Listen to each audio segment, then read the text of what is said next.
இலங்கை அதிபராக ராஜபக்ஷ இருந்தபோது அதிபருக்கு அதிக அதிகாரம் வழங்கும் வகையில் சட்ட திருத்தம் கொண்டு வந்தார். அதனை ரத்து செய்யும் சட்ட திருத்த மசோதாவை நாடாளுமன்றத்தில் சிறிசேன அரசு தாக்கல் செய்துள்ளது.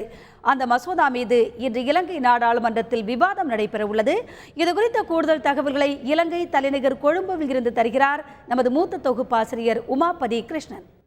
இலங்கை அதிபரின் வானளாவிய அதிகாரத்தை குறைக்கும் வகையிலான சட்ட முன்வடிவு ஒன்று அந்நாட்டின் நாடாளுமன்றத்தில் தாக்கல் செய்யப்பட்டிருக்கிறது. ஏற்கனவே தேர்தலுக்கு முன்பாக இந்த தற்போதைய ஜனாதிபதி இந்த உறுதிமொழியை அளித்திருந்தார். அதாவது ஜனாதிபதி ஆட்சி முறையை மாற்றிவிட்டு ஏற்கனவே இருந்ததைப் போல பிரதமர் ஆட்சி முறையை கொண்டு வருவோம் என்று அவர்கள் அந்த தேர்தல் போதே வாக்குறுதிகள் அளித்திருந்தனர். அதன்படி தான் இந்த சட்ட முன்வடிவு தாக்கல் செய்யப்பட்டிருக்கிறது. இதில் முக்கியமாக 6 விஷயங்கள் சொல்லப்பட்டிருக்கிறது. குறிப்பாக ஜனாதிபதி பதவி காலம் 6 ஆண்டு என்பதை 5 ஆண்டுகளாக குறைக்கும் வகையில் இந்த சட்ட முன்வடிவில் குறிப்பிடப்பட்டிருக்கிறது.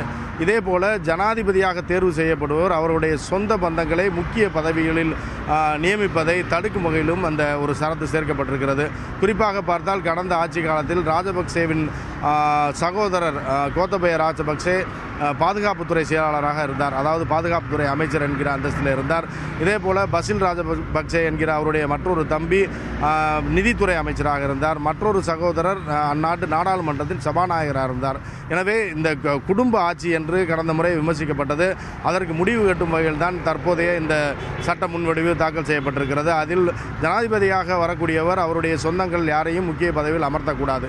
மூன்றாவதாக அந்நாட்டு உயர் நீதிமன்ற நீதிபதிகளை ஜனாதிபதி தான் நியமிப்பார் என்று இருந்த ஒரு சரத்தும் நீக்கப்பட்டிருக்கிறது. அதாவது சட்ட ஆணைக்குழு ஒன்றை ஏற்படுத்தி அவர்கள்தான் இந்த நீதிபதிகளை நியமிப்பார்கள் என்று அதில் குறிப்பிடப்பட்டிருக்கிறது.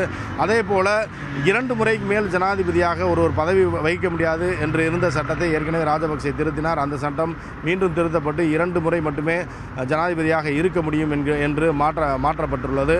இப்படி பல்வேறு அதாவது முக்கிய அதிகாரம் படைத்த ஜனாதிபதி பதவியின் அதனுடைய அதிகாரத்தை குறைக்கும் வகையிலே இந்த சட்ட முன்வடிவு தாக்கல் செய்யப்பட்டிருக்கிறது.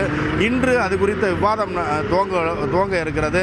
இதில் பல்வேறு கட்சிகளைச் சேர்ந்த உறுப்பினர்கள் பங்கேற்கிறார்கள். அதன் பின்னர் இந்த சட்டம் நடைமுறைப்படுத்தப்படும். தந்தி செய்திகளுக்காக கொழும்பிலிருந்து உமாபதி கிருஷ்ணன்.